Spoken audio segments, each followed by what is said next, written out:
Olá pessoal, tudo bem com vocês? Estamos aqui para mais um vídeo, mais um bate-papo do canal Atenção Difusa Mulher, que traz temas que contribuem com o fortalecimento dos vínculos de afetos em nossas famílias. Por isso é tão importante que você curta, que você compartilhe esse vídeo para que o nosso universo se amplie, chegando mais pessoas. Inscreva-se no nosso canal, mas se inscreva agora, não custa nada, não perde tempo, se inscreve agora e venha fazer parte do nosso universo.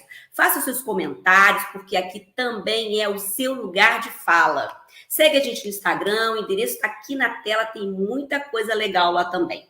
Agradeço a Lígia Passos, que junto comigo produz este canal para vocês. Agradeço também ao Júnior Silveira e a Carla Gaspar pela parceria. Então, vamos ao vídeo. Não importa a forma ou a configuração familiar, o nosso desejo é estar inserido em um ambiente de acolhida e de afeto.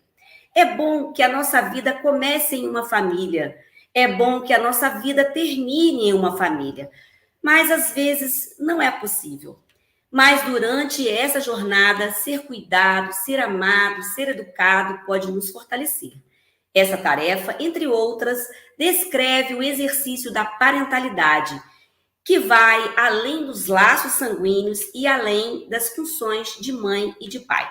E quem nos esclarece sobre a importância de estarmos preparados para esses desafios é Rosiane Martins, psicóloga infanto-juvenil, com especialização em psicopedagogia, com formação em educação continuada em EMDR e Brain Spotting, que são técnicas para manejo clínico em traumas, e a sua experiência em atendimento clínico a crianças e adolescentes já soma mais de 12 anos. Ela atuou como psicóloga educacional em escolas públicas e privadas e atualmente trabalha com mentoria parental com pais e responsáveis. E está cursando pós-graduação em parentalidade pela PUC do Paraná com o coordenador e professor Renato Caminha.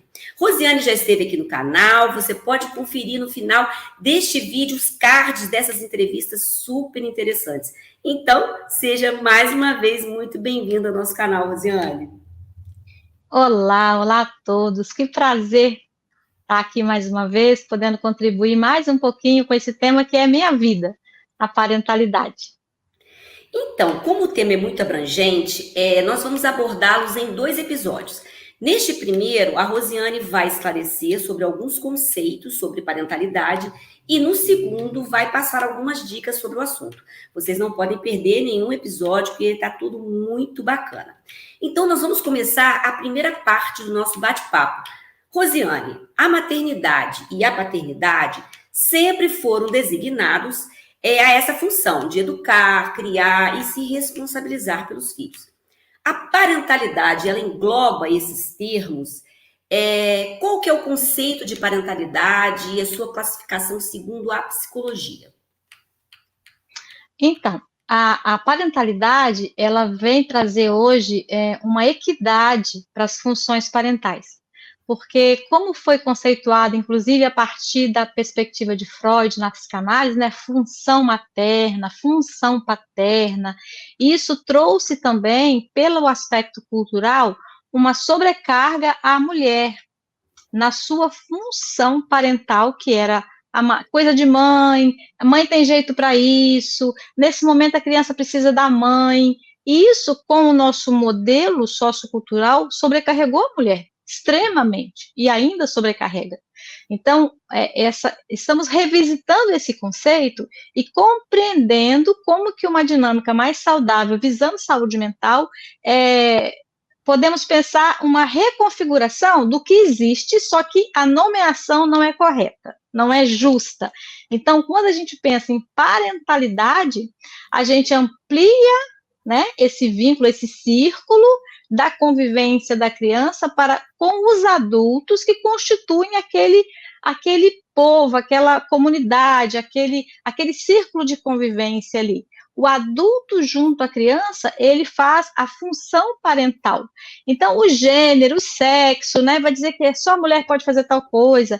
Isso a gente precisa vir conversar seriamente, porque os formatos de família vêm se transformando e hoje não cabe mais, né, restringir ou então sobrecarregar um gênero por conta de um termo. Então, a parentalidade é a função parental para com a criança no seio familiar. Então, você já bem começou a falar sobre as novas configurações, que eu não acho nem que são novas configurações familiares. Na realidade, Correto, a correto. família, essas formas, elas são já de muito tempo que tem as pessoas, avós, né, tios e tal. Mas, assim, um pouco quebrando esse paradigma, vamos dizer assim, de pai e mãe, a gente inclui também a parentalidade nessas novas configurações familiares. Então, fala um pouco mais sobre essas outras perspectivas. Então, muitos estudos têm sido feitos, né? Inclusive alguns estudos assim que fizeram a medida do nível de estresse das crianças em ambientes como creches, né? Que são instituições onde as crianças ficam longe dos pais. E alguns estudos mostraram que a produção de cortisol na criança, ela tem respostas distintas de acordo com o vínculo daquela pessoa cuidadora com a criança e nem é de laço consanguíneo. Então, o estudo se deu dessa forma. A criança, né, no finalzinho do dia, aguardando a mãe, aguardando a família, já há muito tempo sem a família, com cuidadores, assim, em modelo rotativo, elas apresentavam um nível alto de estresse do cortisol. Já com o cuidador naquela instituição de mais tempo, de mais vínculo com a criança apresentava baixo nível de cortisol, provando que o que é importante para o estabelecimento da saúde da criança, do bom desenvolvimento da criança, é um vínculo seguro, né? É um vínculo com um adulto disponível. E aí a gente vem fazer, então, essa releitura de que muito se equivocou e muito sobrecarregou a mulher quando começou a usar o termo, isso é uma função materna, isso é uma função paterna. E hoje, uma perspectiva, assim, mais coerente é dizer que a gente tem um círculo de parentalidade, onde a criança está inserida e é cuidada por diversas figuras parentais. Sim, a gente vê, né, as questões dos avós, né, eles têm um papel muito grande. Mas depois a gente fala um pouco mais sobre isso. Mas vou colocar um tema aqui, que é um tema muito sério, que é a questão da alienação parental, que é uma coisa muito séria. Você podia falar um pouco sobre as causas e prejuízo às crianças com relação à alienação parental? Acho muito pertinente conversar sobre isso, porque dentro da configuração familiar existem duas instâncias distintas. E aí eu quero distinguir, antes de tudo, que nós vamos falar de um modelo normativo, heteronormativo, de homem ou de mulher, mas a constituição familiar, ela hoje está diversa, né? Sempre esteve, mas hoje talvez com mais mídia falando sobre ela, e que dentro da configuração nós temos a conjugalidade e nós temos a parentalidade. Então, a conjugalidade, ela vem antes da parentalidade e ela está contida, né? Então, a parentalidade está contida numa configuração em que existe ali uma conjugalidade ou não, mas a princípio, havendo a conjugalidade, a gente pode ter o fenômeno da alienação parental. Como se dá isso? Uma vez que o casal tem um problema no relacionamento, né? Desfaz o relacionamento, a gente tem dentro da configuração da conjugalidade, geralmente, a constituição familiar de crianças, de filhos. Então, é preciso compreender a distinção, romper o vínculo da conjugalidade, do casal, das pessoas que se uniam ali por romântico, né, de uma relação romântica, uma relação de casal, terminou. A criança, ela precisa ser assistida e garantida nos seus direitos de vínculos na parentalidade, vínculos saudáveis. Vamos brincar aqui com dois nomes. Imagina que é Maria e o João, a princípio. Então, a Maria, ela ficou sem o João deixou ela e ela está ressentida. Ela está magoada com o João.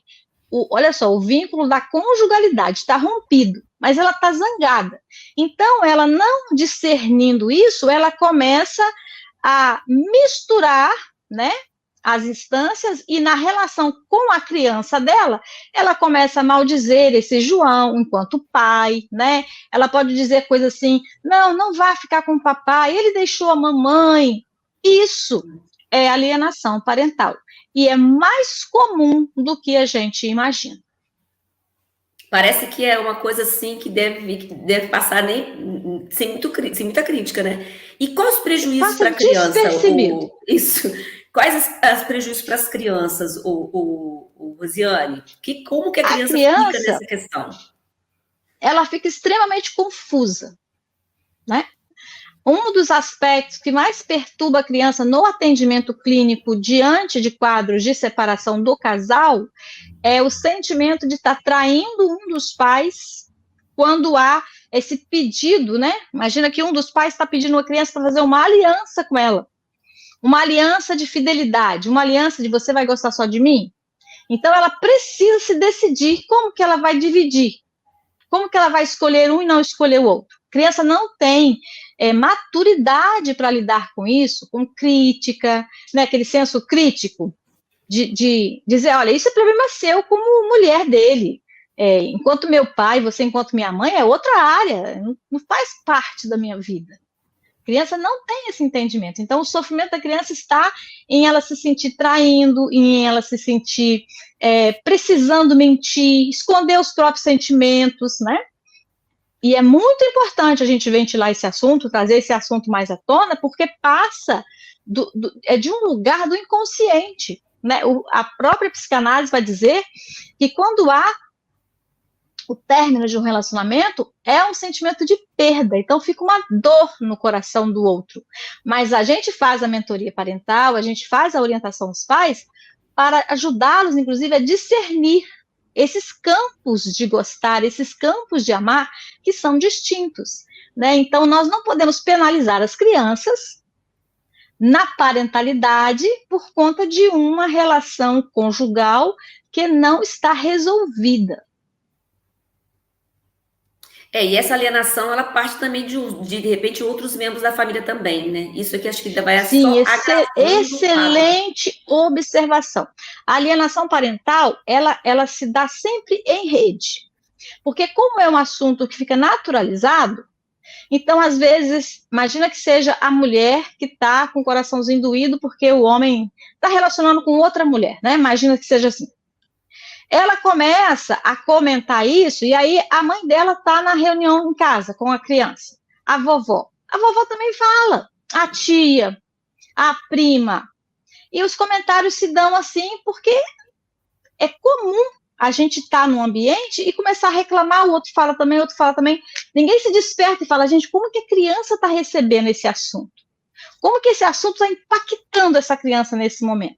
Então, é sobre essa consciência parental que a nossa conversa começa a trazer esse entendimento, que a alienação parental é crime. Pois ainda tem esse aspecto, né? Esse aspecto é importantíssimo, né, Rosiane? Então, Rosiane, a gente pode fazer um vídeo só sobre isso, né? Só sobre a alienação parental, tá? Muito assunto. Mas aqui, vamos falar então da questão mesmo dessa rede no sentido mais positivo. Na atualidade, quais são os maiores desafios envolvendo a parentalidade? Por exemplo, em relação ao mundo digital, como que a parentalidade pode atuar para que a internet seja um ambiente mais seguro para as crianças e todo esse aspecto de garantir essa segurança? Fala um pouco sobre isso para a gente, dentro desse desafio. Então, eu faço uma crítica sempre muito séria, muito pautada na prática, né, na observação que a gente tem na clínica, que é muito incoerente o que se exige das crianças no círculo parental. A incoerência que se dá na família gera um impacto negativo na criança, assim, de descredibilidade, de desconfiar da honestidade do adulto naquilo que ele está falando. Quando um adulto fala com a criança assim, meu filho, minha filha, ou criança fulano, faz mal ficar tanto tempo assim com o aparelho, faz mal ficar tanto tempo assim jogando. Só que a criança pega essa informação, mas ela julga, né? Ela começa a desenvolver o senso do que é justiça, olhando o ambiente doméstico. E quantas vezes no ambiente doméstico, os adultos que compõem a família também fazem uso excessivo das telas, gente? Aí fica Exatamente. difícil, né? Fica bastante difícil da gente conversar sobre isso. E aí eu poderia um adulto falar comigo assim, mas eu trabalho em home office, eu preciso ficar. Então é necessário sentar com aquelas crianças da casa e contextualizar com as crianças, porque criança pensa, criança raciocina, criança compreende. O que não pode é haver essa incoerência no que se cobra da criança e como que é o exemplo dos outros sobre o uso de telas mesmo. Hoje nós temos um fenômeno, assim, acho que a nível mundial, né? As minhas observações são mais no nosso contexto brasileiro, mas a nível mundial, todos nós temos problema com o uso abusivo de telas. Todas as pessoas, gente. Então, a minha resposta, né, a minha consideração é, primeiramente, que a gente esteja coerente ao propor algo para as nossas crianças em casa. Isso é muito importante. Outro aspecto importante é ajudar a criança na compreensão, porque se você tomar o celular, proibir, você já sabe, você não consegue ficar o tempo todo com a criança, ela vai estar em outros momentos sem você. Se fica proibido, taxado como proibido, sem uma educação emocional, fazer às escondidas, gente. Fazer às escondidas. Que é pior, né? Porque essa criança não está sendo respeitada no quesito que ela tem compreensão das coisas. Né? A grande virada que a gente faz com a mentoria é colocar todos na roda e corresponsabilizar todos os membros da casa sobre o projeto de vida daquela família naquele momento. São muitos os desafios. Então, a gente vai falar de uma coisa muito importante que acho que vai ajudar muito, que é o livro que você vai lançar agora em agosto. Você vai lançar o seu primeiro livro, né? Que legal. E que tem como abordagem a parentalidade. Conta pra gente, então, como que surgiu essa obra, qual que é o título, o conteúdo, se tem relação com o método que você criou com relação à parentalidade. Fala um pouco pra gente sobre o livro. Também quando e onde serão realizados os lançamentos, já tem datas, como que a gente pode adquirir, se já tem essa informação. E dá uma palhinha pra gente, como que foi essa experiência de se lançar como escritora, porque é a primeira experiência, né? Dá uma palhinha pra gente também sobre isso. Então, fala um pouquinho sobre o livro, fala um pouquinho sobre o método. Menina, eu tenho respirado essa experiência desde março, tenho respirado essa experiência. Quando a gente trabalha em algo e a gente fica muito no manejo daquilo, a gente ganha uma certa expertise, né, naquele tema. Aí você estuda a respeito, lê a respeito, pratica no trabalho clínico de sempre, e eu comecei a escutar das pessoas assim, nossa, você tinha que colocar esse negócio no livro, você tinha que escrever do jeito que você faz. Comecei a ter muito esse feedback, tanto de colegas psicólogas, quanto de clientes que vão ficando mais tempo com a gente, vão ficando mais próximos, né? E aí eu comecei a me encorajar, e em março eu entrei num projeto com alguns colegas, com uma pessoa maravilhosa aqui do Brasil, que é o Leonardo Abrão, que é o nosso idealizador do Janeiro Branco, e ele nos encorajou muito, falou assim, olha, vocês podem escrever, tem conteúdo maravilhoso, entra no projeto com a gente. E eu entrei no projeto, que é justamente assim, um grupo se apoiando para cada um escrever.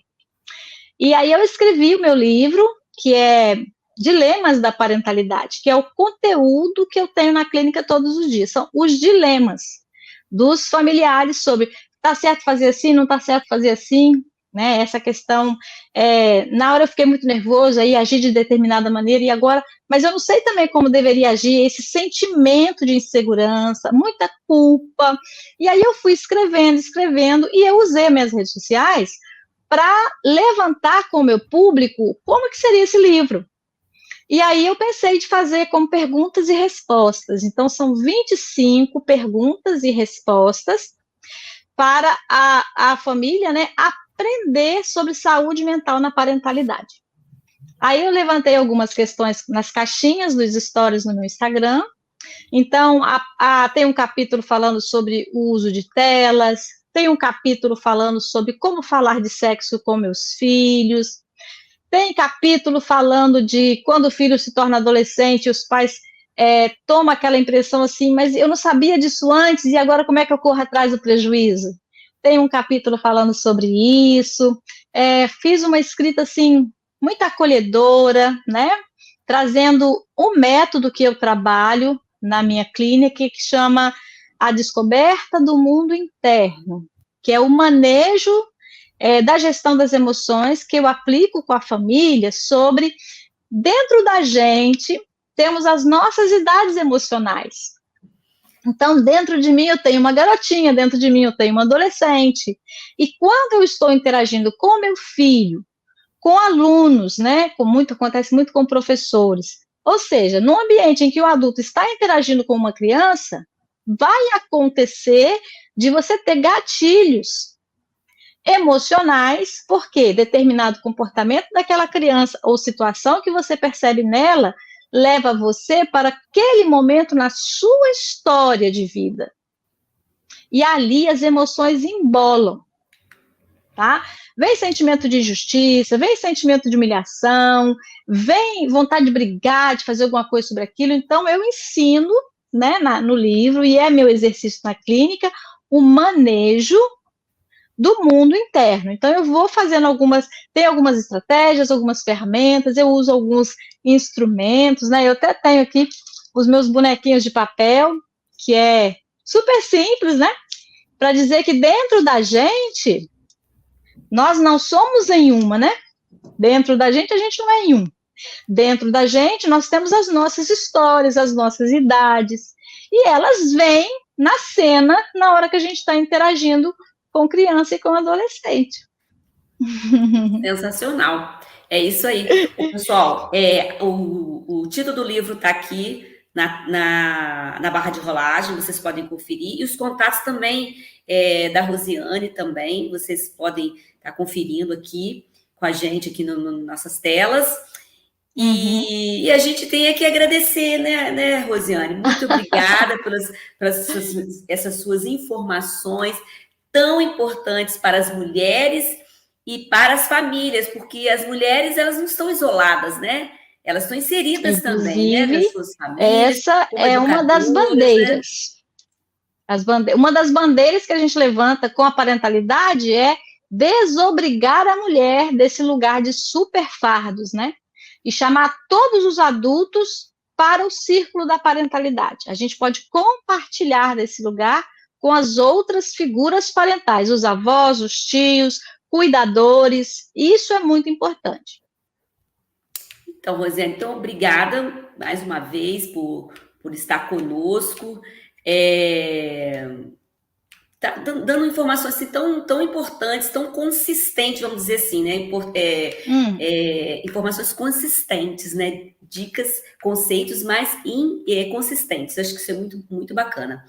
Então, muito obrigada. E vocês aguardem o segundo episódio desse bate-papo, que está imperdível. Nós vamos continuar aqui, viu, gente? Vocês esperem o segundo episódio, que a gente vai continuar aqui com Rosiane. E se você gostou, curta e compartilhe para que mais pessoas vejam esse conteúdo valioso. Até a próxima. Tchau.